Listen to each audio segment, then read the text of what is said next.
Hey, this is Robert Lyon with The Lion Show.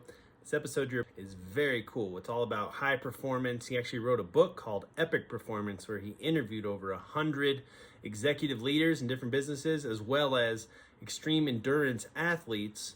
So you're going to learn how to perform better. You're going to learn a lot about time management and tracking the right stuff. And if you stick to the end, you're actually going to hear about a really amazing adventure where he went all the way to Ukraine right when the war started and was helping them negotiate and navigate supplies to the border of Poland. And this is just a cool episode. Be sure to like, subscribe, and send me a message at robert@thelionshow.com if there's any kind of content or any questions that you have. Hello and welcome to The Lion Show. It's your host, your favorite business coach, Robert Lyon. Today we have the great privilege of talking to Bryan Gillette. He's an executive coach, a performance coach, just an all-around awesome guy. So, Bryan, why don't you kind of introduce yourself and tell everybody a little bit about who you are and what you're up to? Hey, Robert, it is nice to be on your show and good to be talking to you and your audience. So as you said, I'm an executive coach. So a couple things that I generally do with my clients. One is one-on-one executive coaching. I run my own leadership development business. So it's called the Summiting Group.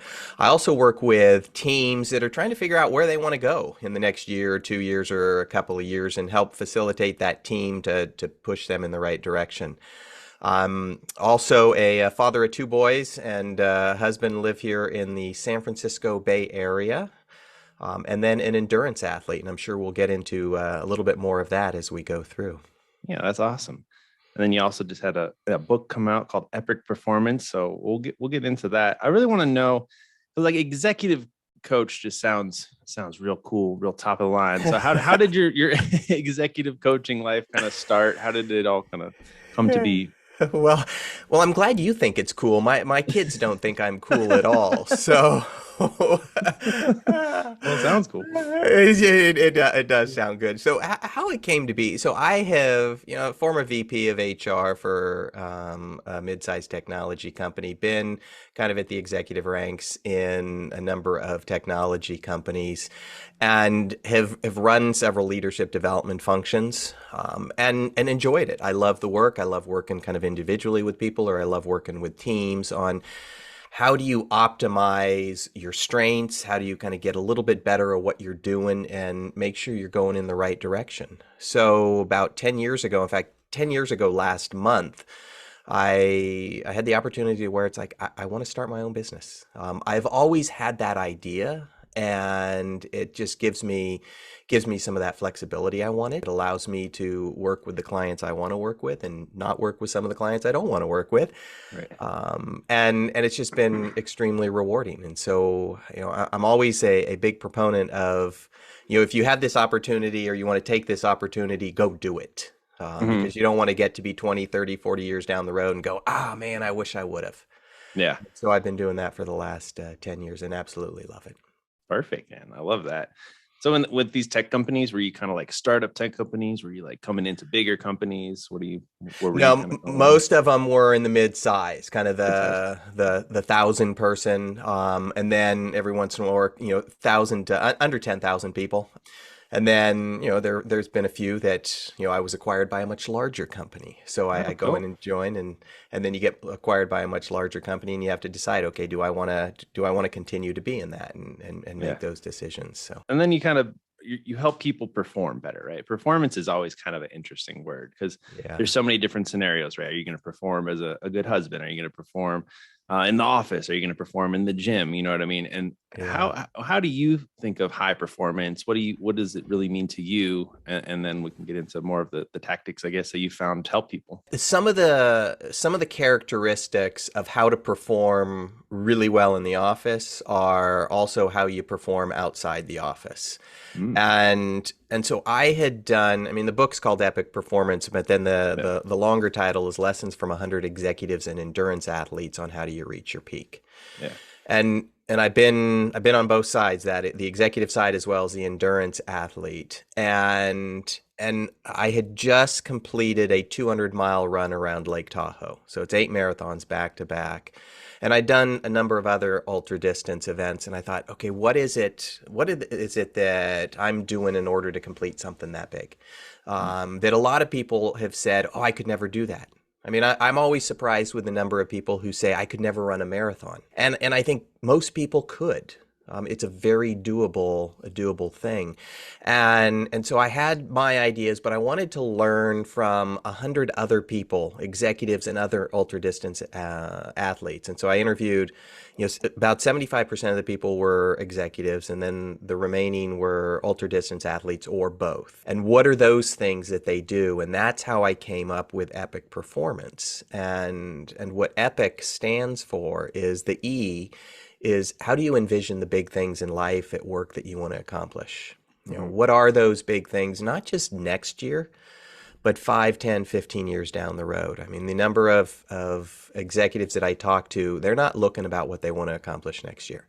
They're looking 10, 15 years down the road. So that's the E, envision.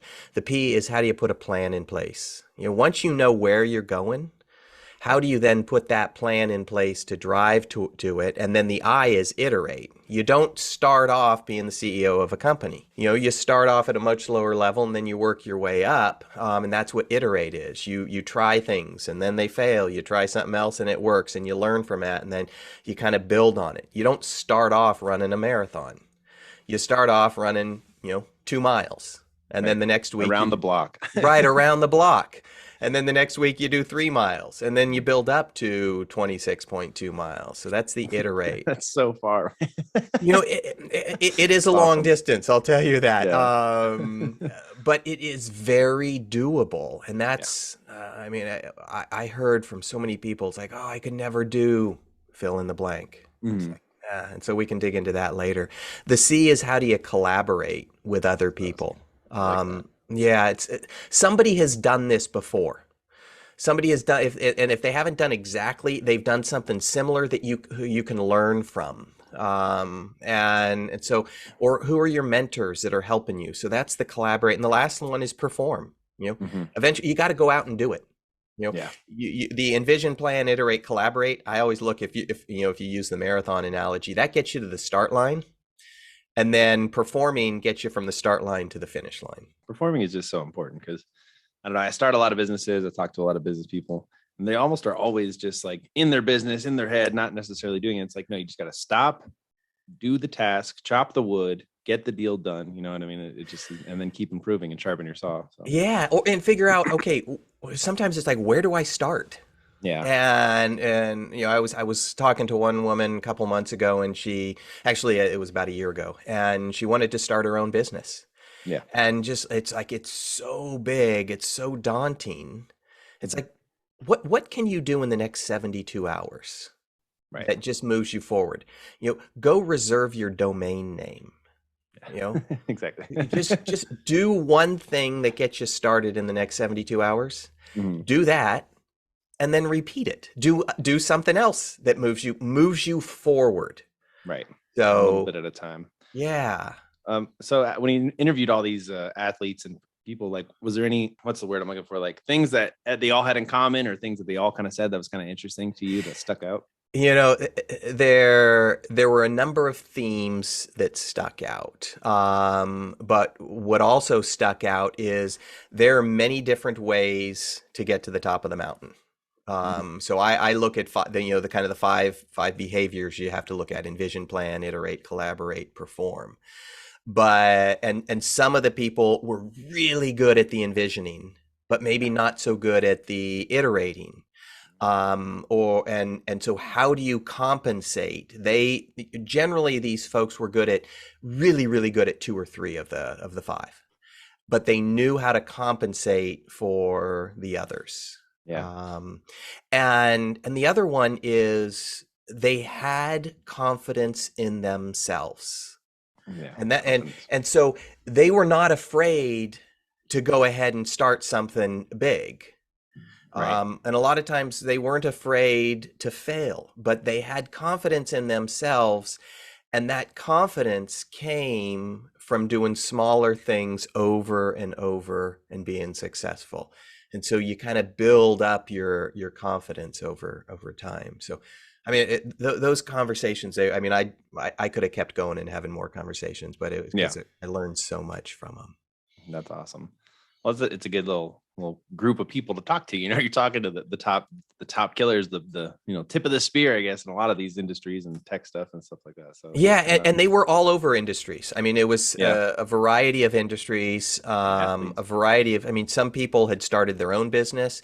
Some people were kind of the chief CEO or the CIO, so a lot at the C level, and had kind of reached a significant peak in our life or in their life. And what surprised me when I would reach out to them, I was wondering, how many people am I going to have to ask in order to get 100 people to say yes? yeah, And I only had 2 people that said no, yeah. It's which, kind of wild. and what it makes me realize is just ask. Yeah, get out of your comfort zone. It's a lot in your head and not enough action, actually. Yeah, I mean, you're so right, Robert. Yeah, it is in your head. And you just if you don't ask, the answer's no. Yeah. Also, don't come off like a robot. Like, I'm sure you were like, yeah, I know who you are. You run this company. I'd love to interview you real quick about this for this book, instead of like blasting all of them at the same time. You know what I mean? There's a difference. So be a little more diligent. So that's so cool, man. So it was great, but you got to ask. And yeah. So for high performance, I'm just wondering, is it a lot of time management, or do you have any time management tips, or what was it like? What do you think? I mean, it's interesting. And you look at that, we all have the same amount of time in our week. We have 168 hours in the week, and you got to know what to say yes to. But you also got to know what to say no to. And so what separates these people, the people that I talk to, from the people that don't reach the top of the mountain, is they know how to manage their time, but more specifically, they know how to prioritize what they should be doing. So one of the guys I spoke to, he's head of HR for a mid-sized technology company. He is a former FIFA referee, soccer referee. Cool. So he refereed at the highest levels of the game of soccer, and he's also an Ironman. So now, for those who may not know what an Ironman, the distance is it's you go out and you do a 2.4 mile swim. Yeah. And then after you're done, you change into your biking clothes and you do a 110-mile bike ride. And then when you're done with that, you go and you put on your running shoes and you run a marathon, 26.2. And so, you generally have under 18 hours to do that. And so he's an Ironman, and he says, when I am training for an Ironman, I have to find 12 hours in the week. And that represents 7% of my week. And he goes, I can find 12 hours.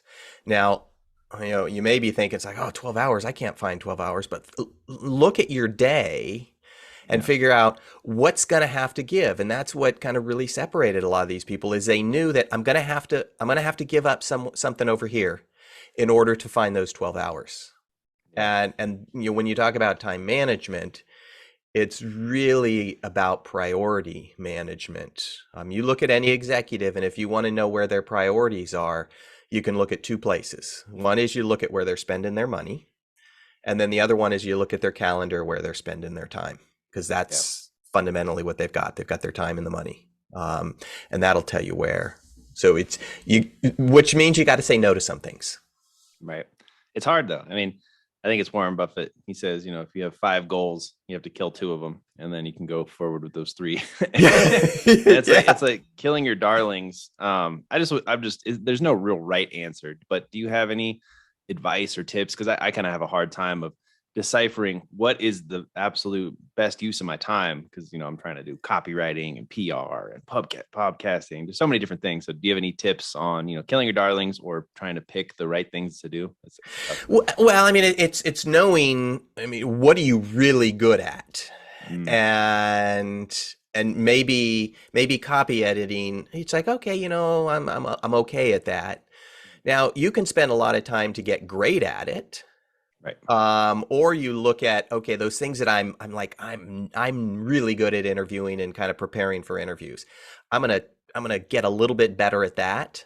Right. And this copy editing, I'm gonna have somebody else do it, because that's not the best use of my time. So it's really figuring out where is I mean, you only have 24 hours in the day, and where can you add the most value?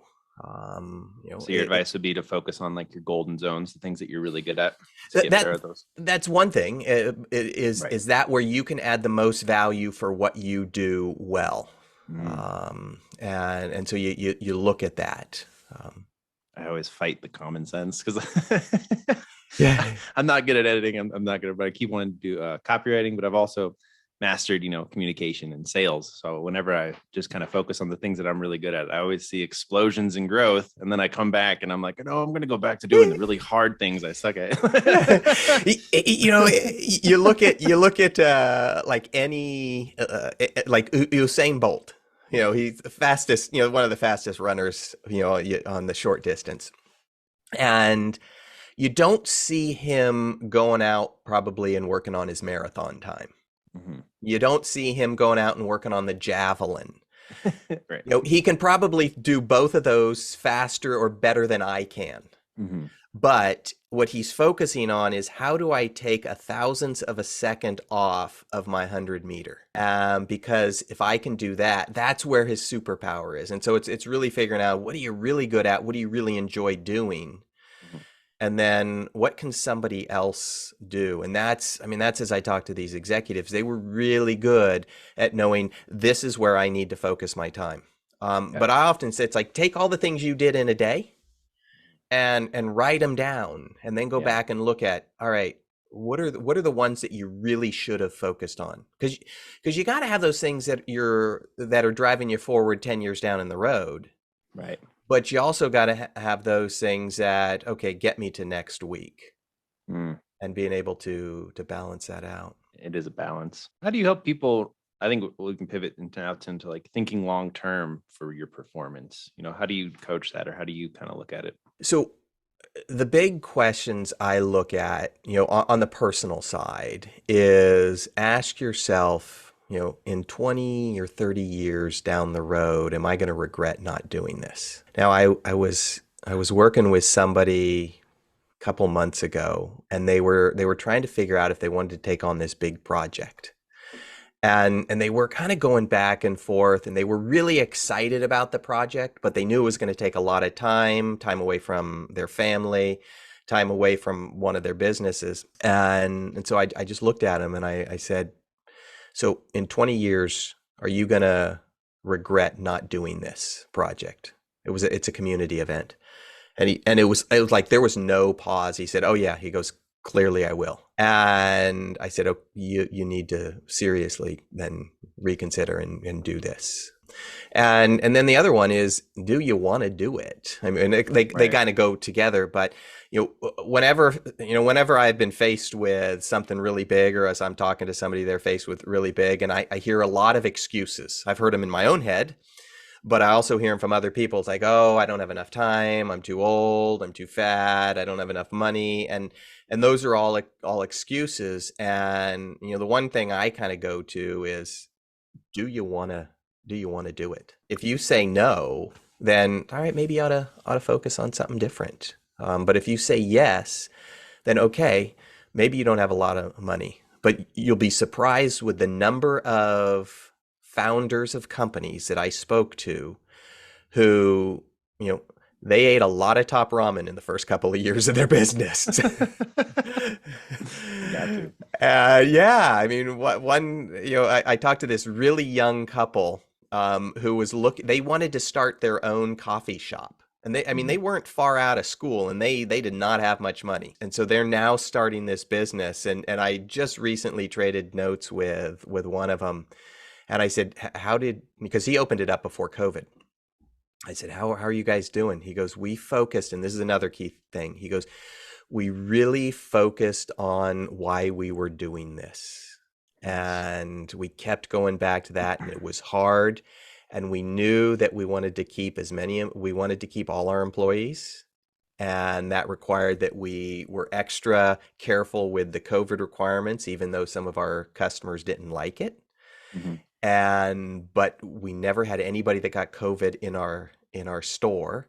in our coffee shop, and we're now doing really well. So, I mean, it's that kind of that why of why am I doing this was a big thing. And so many people I talked to kind of said that to me. I think life is kind of like a buffet of experiences, you know, and you gotta pick the ones that you really want at the end of your life. Like, I really want to experience this during my time here, and I want it.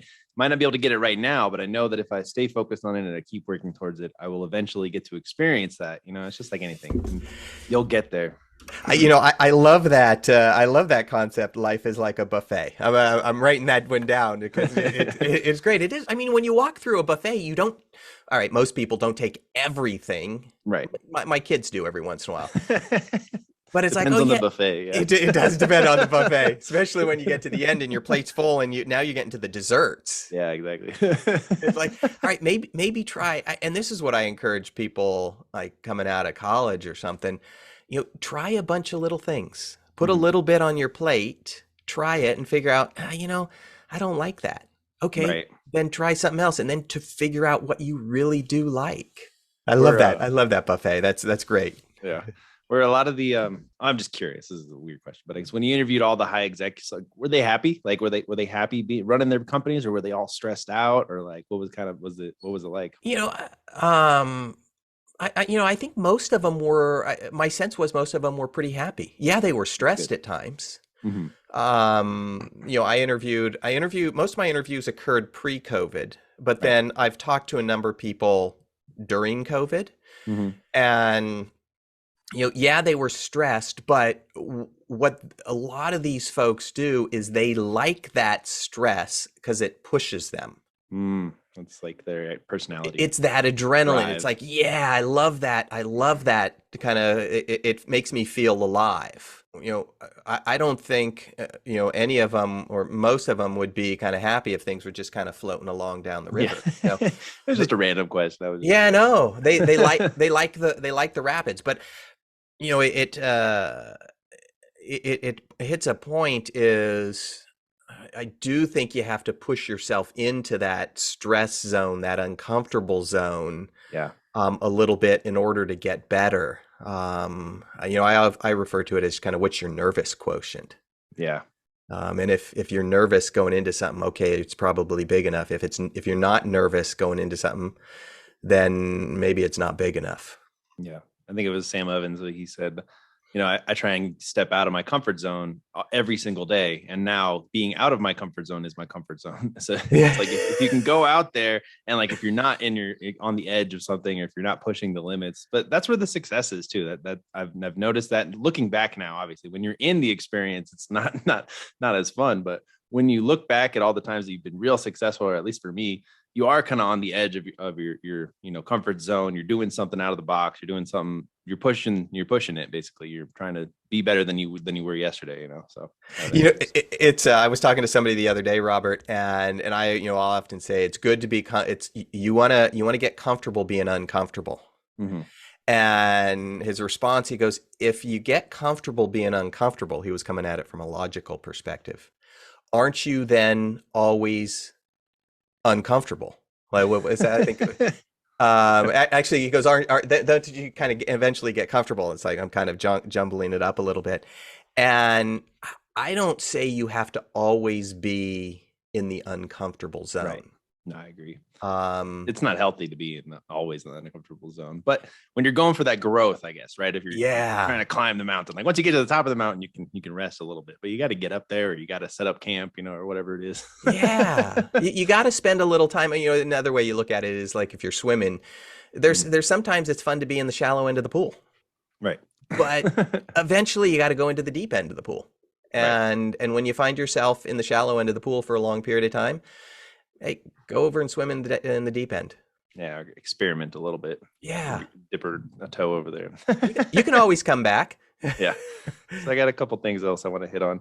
So this is kind of a philosophical thing. Do you think that there is a connection between health and wealth? I think it's how you defined wealth. You know, it's I just mean money. Because I mean, I've asked different people this, you know, and like if you work out, if you get your energy really up and really going, you have more energy to go through the day, more good things kind of happen to you. So like I said, it's kind of a hippy dippy way of looking at it. But it's also, there's a lot of rich people that are real sick. So there's kind of a balance. I just wondered what your thoughts, if you have. Yeah, I mean, I haven't got that question before, but I like it, and it gets me thinking. I don't know if I would say health and wealth, but maybe health and success. Yeah, that's probably a better word. They just rhyme. Because I did talk to a lot of people who now what I find is most of the people I talk to now, again, a handful of, 25% of them were endurance athletes, so they have tremendous amount of health. Right. But even on the executive side, they recognize that my health was important, and they would get up and exercise. Most of them had some sort of regiment around that, or routine.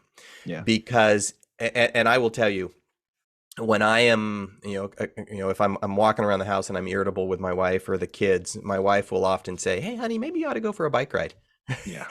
and that's a euphemism for, "You're really annoying me." And so I do think there's some correlation between health and being able to perform at a higher level. Yeah. You're mentally, just be the mental health. Well, you go out and you can clear your mind. And so mentally you're more prepared, and then physically your body just works better. Yeah. I guess also if you're alive for a lot longer, you have a lot more shots at success. So there's a lot of... You play the odds? Is that... Yeah, you play the odds. That's a better way to look at it. You got more darts to throw against the dartboard. I love that, Robert.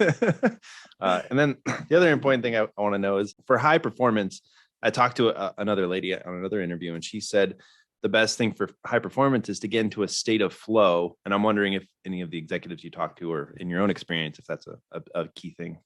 A number of people did talk about that state of flow and just kind of be able to get into it. It's about kind of really understanding, getting focused on what you're doing. It's about understanding why you're doing it. And then once you can get into that flow, it's a great feeling, but you're not always in the flow. And so part of it is, and I look at how are you measuring when you're really performing well? What does that look like? Yeah. And what are the metrics you ought to be evaluating? And are you watching those metrics and thinking, okay, I got to get a little bit better at this in order to get you into that flow? But I do, but you're not always working there. I mean, if you're an executive leader, like a lot of your job is just putting out fires. You're finding problems, you're solving them. So you can't quite get into the flow when you have to do critical thinking like that. Well, I think some of your time should be putting out fires. If most of your time is putting out fires, there's something else downstream that you're not doing well. I mean, you look at a firefighter, most of their time is probably not fighting a fire. Right. They're training. Yeah, they're preparing for it. They're looking at ways to avoid the fire. Yeah. And so a good executive, what they're doing is they're kind of pulling their team together and making sure their team is working really well so the fires don't happen. And then when the fires do happen, that's rare. But I know a lot of times people will say, I don't have time because I'm spending so much time putting out fires. Well, why are you putting out so many fires? Where are these fires coming from? Right. What's the cause? What's the cause? Are you spending a lot of time trying to understand what's starting all those fires? And then are you getting your team to kind of look at how do we prevent these fires? I mean, a certain amount of your time should be spent looking at, okay, what are the fires that could happen? Right. And how do we avoid them? This is kind of a weird question, but how are you measuring all the data? Are you a spreadsheet guy? Like, you've been in business for a long time, but how do you know what to measure, or what is your tip on trying to figure out what to look at, I guess? I do love spreadsheets, but not everybody does. Yeah. And anything that works for you, I guess. I think you have to figure out what works for you.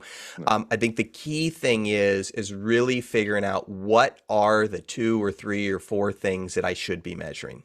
Right. And I've worked with a bunch of groups, and we'll start talking about, all right, how are we going to measure this? whatever, they're focusing on.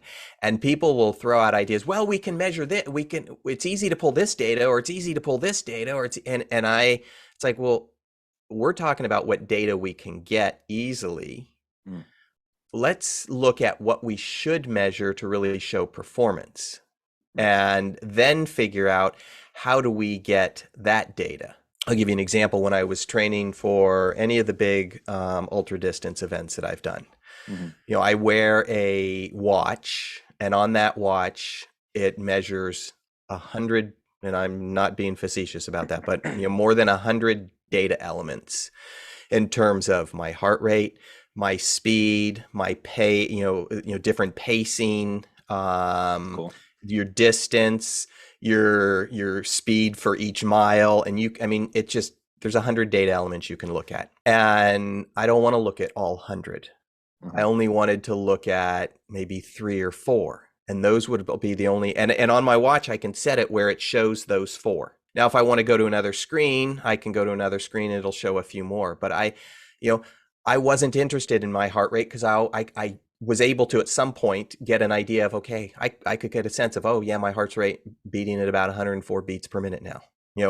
So I don't need to look down at my watch to know that.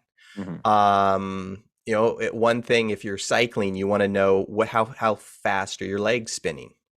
And so you can watch that, but at some point it's like, okay, I have a feel, I know my legs are spinning at about 90 revolutions per minute. Right. So measure those things. And then once you get to a point where it's like, I don't need to measure that anymore, then I'm going to measure something else. I remember years ago, I was managing a training and development function for a financial services company. And at the time, the company really wasn't worried about budgets. Because we were doing really well. We were making a lot of money. And so didn't really focus on the budget too much. But I knew at some point that we'd have to, I as a manager would have to. So I connected up with our finance person. I said, hey, can you pull a budget for me? And can we just track it? Because then I can practice tracking it when it doesn't matter. Because when it does matter, I'll have gotten my budget and I'll have been able to do that well. So I also say, look at the data elements and practice some, improving those things when it doesn't matter. Right. Because when it matters, then you've gotten there. I like to talk about your book. Was this your first book that you wrote? It was my first book. Yeah. So it just came out recently. So it's nice to be out. Yeah, no, but I kind of want to know, how did you write it? I mean, did the interviews just all turn out awesome and it just wrote itself, or was it a grind? Like, just kind of what was it like? I would love to say that the interviews all turned out awesome. Most of them were great. But when you interview 100 people, you have so much stuff. Right. And then you have to figure out. I was going back and forth with a text with a friend the other day, and he had sent me a note, said, hey, congratulations on getting the book out. And this was somebody who helped pace me for my 200-mile run around Lake Tahoe. And I responded, I said, it was easier to run around Lake Tahoe than it was to get the book out. I'm sure, man. It's such a process, but it is a process. It takes a long time. You did it, though. You did it. and it's with anything big, there's an emotional journey. Yeah. And when you get the idea, you think, oh man, this is the greatest. And I talk about this in the book. This is the greatest idea. And then you start getting into it and you realize, oh man, this is hard. Yeah. I can't do it. And then you get past a certain point and it's like, oh yeah, I can do it. And then you get tired. And I remember, because I'd been working on this for a couple of years, I remember it's like, oh, I just don't want to write anymore. And I sat down and, we're going back to metrics. And I said, all right, if I'm going to get this out, I set a very clear deadline of this is when I want to get it out. And I knew I needed somewhere around 50 to 60,000 words for a manuscript. So I need to, and I knew I had like 30,000 at the time. I need to write I think it was 1,000 words a week. And so that's 200 words per day for 5 days. And then I need to get up. I'll get up at 6 a.m. and I will write my 200 words. They weren't always the best words. Right. But you did it. But it's, as my English teacher used to say, don't get it right, get it written. Hmm. And it's like, okay, let me get 200 words down. And so then at the end, and I would put, you asked about spreadsheets. I'd go and I'd put it on a spreadsheet. At the end of the week, it's like, okay, I'm now at Yeah. 31,412. That's And awesome. I could look, what are the weeks I missed? What are the weeks I hit? But it Mhm. gave me something to focus on. Yeah. And it gave me those, okay, 1,000 words. I need to write 1,000 words. Hmm. So I think it's good to kind of set those small goals that are achievable. Yeah. And I think it's just really important to, well, I think for me, I have to do hard stuff because if I do easy stuff and I get like halfway through and then I'm like, I'm done. Whereas if I do something hard, it's like, oh my God, I put so much work into this. I have to finish it or I'll never forgive myself. So Yeah. got to do hard stuff, man. So you did the Yeah. hard deal, man. And And how's it feel uh, when you finish it?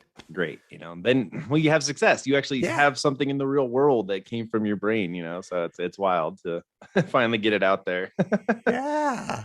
Well, that's so cool, man. So I guess I got a couple more questions. Sure. With all the tech companies and the leaders, like, what do you think they're struggling with the most right now? Or what do you think they need like help with, or what are you seeing in your coaching and your helping of clients? Hey, a lot of the things that they're struggling with now or things they struggled with, 5 years ago, it's kind of, bringing teams together. It's getting kind of people excited about the goal. But the biggest one, and, I'm former HR human resources vice president, so I'm connected to a lot of heads of HR. Mm, And these last 3 years, I think for any executive, so not just the HR, these last 3 years were extremely difficult. And, how do you now got people meeting over Zoom, and there's some good things about it, but then there's some drawbacks. You mm, don't have everybody in the same room. There's some good things, and then there's some drawbacks. You go back to March of 2020, and I think, if I were the head of HR or any of the heads of HR that I talked to, had they gone to their CEO and said, I think we ought to have everybody work from home. And, yeah. Not so much. and yeah, and you laugh, and I'm sure the CEO would have laughed as well. And then, had they followed up with, I think we ought to start that this week. Yeah. Yeah, I'm sure the CEO of all those companies would have said, Robert, I like your idea. I love your enthusiasm. Why don't we start with you?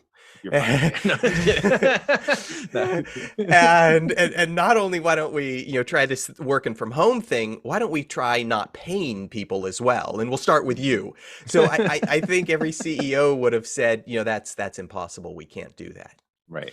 And if you look back to March 2020, and what we have done over the last couple of years, Hmm. we did some things that 3 years ago a lot of things we would have said were impossible. And so I'm hoping that, it's that challenge as we come out of this crazy time that we can look back and say, okay, doing impossible things, I think the definition of impossible, I'm hopeful, just got bigger. That's powerful. And a friend of mine who wrote one of the testimonials for the back of the book. She's a reporter for CBS. She was doing her newscasts from home. I've got two kids. They were in class at home. Now, none of that was ideal. Yeah. And we learned a lot in the first year that we applied in the second year, and then again applied in the third year. And so I think it's how do you learn from that and realize that, all right, that definition of impossible could be a little bit bigger than it was. Yeah. I like that. Since you are, been in HR for so long, do you have any tips on, finding good hiring, how do you find good people to work with, I guess? Do you have any tips? It's a big question, I know, but just from your experience, what do you think of? Yeah, we often hire based on technical competence Mm, and spend a lot of time focus on technical competence. And that is important. But I think spending more time, and as I talk to my colleagues, they'll agree with this, spending more time on, cultural fit in the organization. I mean, I can be highly successful in one organization, but do the same exact thing and not be successful in another organization if there's a different cultural fit. Oh, So really spending time to understand, is there a good cultural fit for what you want to accomplish, what you value, what you think is important, and what we want to accomplish, what we value, and that's good. I think the other thing is the person, and again, it depends on where the company is in its maturity, but is the person good at adapting to change and kind of flexible? I adaptability. remember, yeah, I remember I did something on NPR, shortly after we came out of shortly after, I should say, we went into the pandemic. And every parent I know was complaining about how, oh, my kid's not learning enough math, or my kid's not learning enough English. And so I did this short bit where, yeah, we're not, my kid's not learning all the math that they should have been normally this year, Mhm. or enough English. But Microsoft Word is going to fix that spelling error, and Microsoft Excel will calculate whatever they need to calculate in the future. What they are learning is that ability to adapt. And I'm hoping, there's a lot of bad that came out of last year, but or last couple of years, but I'm hoping that, the kids coming out of school today are going to have an ability to adapt more so. And so looking at that, ability to adapt, there's a good cultural fit, I think are two things that often aren't discussed or evaluated enough during the interview process. Yeah, that's important. I always look for hustlers, like natural hustlers, intelligent curiosity, Yeah. and then coachability. Those are my things No, for hiring. those are great. Yeah, I mean, I think we could expand this list, but I think those are, I like yes, it. Yeah, the yeah. adaptability thing is so it's just hard for every business owner it's almost like the times are constantly making a sprint just to keep up with what's working, what's happening, and it just keeps getting faster and faster and faster. It It's does, time. but we adapt. Yeah, I yeah, mean, we exactly. adapt to it. I mean, you go back in time and you look at how long it took for the telephone to reach us, 25% market share. And I don't have the numbers right in front of me, but it took many, many years. And then you look at how long it took the internet to get a certain population, and that was quicker, and how long it took the mobile phone to get a certain adoption. Mm, So we are adapting to being able to make decisions, to be able to deal with the technology more so. So I think the human mind and body is extremely adaptable, right. Growing and getting better. but it Uh, it is hard. It's like, okay, I got to learn this. I mean, as I, into my mid 50s, and, the technologies, it's harder for me to pick it up as quickly. I give it to my, teenage kids, and they just say, oh yeah, you just do this, and this, Dad. Yeah. well, that's kind of cool to see too. It's And interesting. I was there when I was their age. I was doing the Right. same thing with my parents. So Oh man, it's wild. We've covered so many topics, Sam, but I want to talk a little bit more about performance, I guess, because I want to make sure I get all the nuggets and pick your brain a little bit. So on your website, I remember it says like reach your peak, and I think that's really cool. But how do we reach our peak? What are is there any topics that we haven't talked about for performance to really get us to the top level, I guess, that you might have found?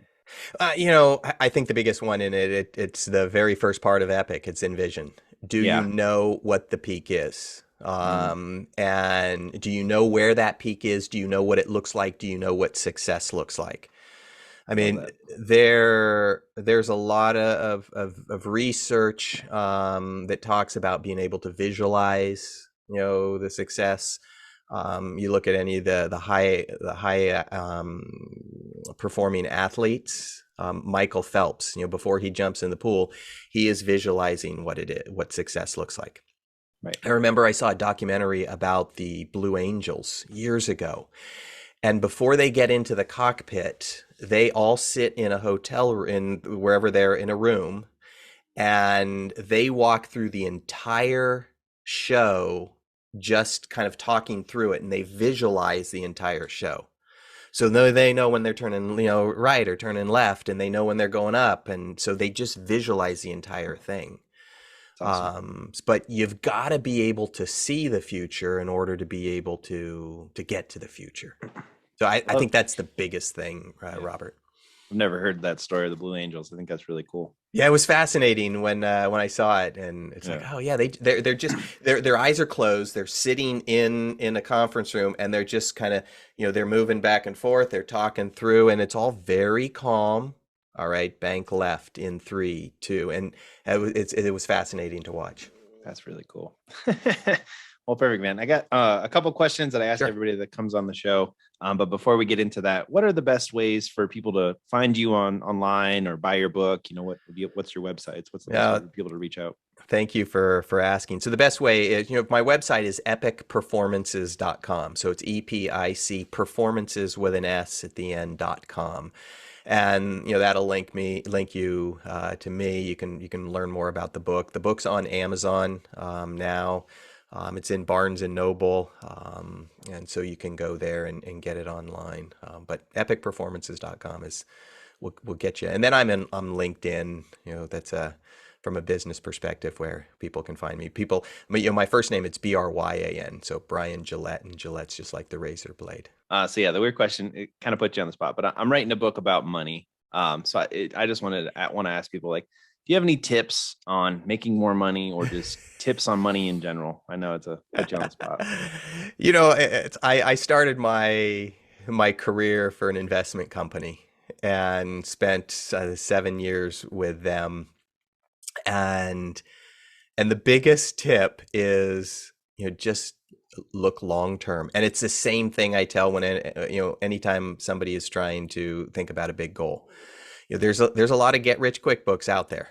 And my view is the only person who gets rich quick on those get rich quick books is the person who wrote the book, and has the seminar. It's just investing a little bit every week on a regular period of time, and it's just let it grow. But time is the biggest thing you have going for you, and that's in investing, that's in driving any big goal. Compound interest, I think, right? Yeah, compound interest. I mean, but it's time. Big things take time. Every once in a while, you read about somebody who won the lottery, or their company took off and became a unicorn overnight. But that's happen. Rarity. Hard work and discipline will get you. I don't want to be the overnight success, though. Damn it. There was one actor that said, "Oh, yeah," and I don't know the exact quote, but it was like, "Yeah, I'm it took me 17 years to be an overnight success." Yeah. It's something along those lines. Perfect. It takes hard work, and that's what these 100 people said. I mean, they were not overnight successes. It's hard work and discipline. That's the truth, man. And then the second question I ask everybody is, what motivates you? What really gets you fired up? Gets you going? Yeah, what motivates me now, and kind of is what motivated me in the past, sometime are different. I love adventure, and so I love just trying new things. My wife and I had, back in March or April, shortly after the Ukrainian situation took off, and really we were just looking, our heads were spinning. It's like, what can we do? And we both, we had gotten this idea from another friend. It's like, let's raise some money and go over and help the Ukrainian situation. And we went into Poland, and we raised about $60,000. We were able to buy a bunch of medical supplies. And then it's like, okay, how do I get those medical supplies into Kiev or into Dnipro or into Lviv? And it was just this big problem that we didn't know how, and we kept trying to figure out. It's like, okay, I got connected with a pharmaceutical distributor in Germany. It's like, okay, there I can buy the medicine at a discount. It's like, okay, now how do I get it to the border of Poland and Ukraine? All right, I can figure that. And so it's that whole adventure, and we loved it. So any type of adventure like that gets me excited, and kind of trying to solve these big puzzles. Wait, did you go to Europe and do all that? We flew into Germany, then drove into Poland. That's so cool. And we went into this town of about 60,000 people in Ukraine. They had in Poland. They had about 2,700 refugees. Wow. And they had an orphanage of about 70 kids, and we went there, and we were able to just, get a lot of things that they needed. But it was just this adventure. And I remember, shortly before we took off to fly to Europe, my wife threw out, and I forget even what the problem was. She goes, "Well, how are we going to handle this?" And it was something fairly minor. Yeah. And I said, there's a lot of problems we're going to deal with. I said, that isn't even one we should be thinking about. Right. It's like, how do we, and it goes back to what are the big priorities? What are the 3 biggest problems we could face? How do we deal with those? And let's not worry with these small things like, they don't have a rental car. We'll figure something out. So, but so we did end up we raised about $60,000, went into Ukraine, just got another kind of big round of medicine into Ukraine a couple weeks ago. Cool. Wow. Very cool thing. Well, I'd love to just give you a little acknowledgement, man. That's incredible. I love adventure too, man. Like, it's life's fun. All about is getting out there. I lived in Germany for 2 years, so Europe it's crazy that it's just happening right there. So yeah, good job going out there and helping them. That's cool. Good for you for living over there. I think if more Americans would kind of travel out and kind of see that, hey, it's different in other countries and how are we understanding, but in many ways, the problems they're dealing with are very similar. That Ukraine everywhere has their problems, but you got to get out of America at some point, I think. Otherwise, you do. You just realize how big the world is, and there's different ways that people think and live and do stuff. So yeah, that's cool. I'm with you. So do you have any other kind of maybe things that we didn't touch on before we kind of wrap up that you'd like to share?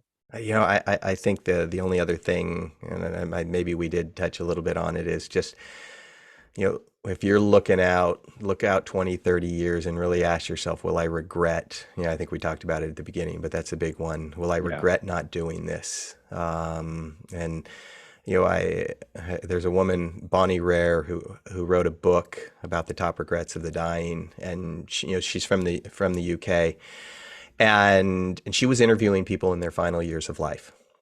And one of the things that she learned is people often regret the things they didn't do versus the things they did do. And so how do you look at those things in your life and kind of think, okay, what is it that I want to do? And, am I going to regret not doing it in 20 years, 30 years, or when I'm 80, kind of towards the end of this race that we're on? Yep. That's a gut check. Pokes you in the feels right there. You're like, oh, yeah, I gotta do all this stuff now. Yeah. And you don't have to do everything, but just figure out what are the ones it's like, oh yeah, if I don't do that, it's going to drive me crazy. I mean, I have this big list of things that I want to do, and it's like, okay, I'm just kind of knocking them off, and that's cool. Working toward there eventually, and you'll the buffet of life, as we said. I love that, Robert. I wrote that one down. That buffet. You can't eat everything on the buffet. Yeah, it's great. Well, Bryan, I really appreciate you coming on the show today. I think everybody listening definitely got a ton of value. We're going to go kill it and go get your book. So epicperformances.com. We'll have all the links down in the show notes. Leave us some comments, share this with a friend. And I look forward to talking to you in the next one. Thanks, Robert. No problem. Thanks for coming on, man.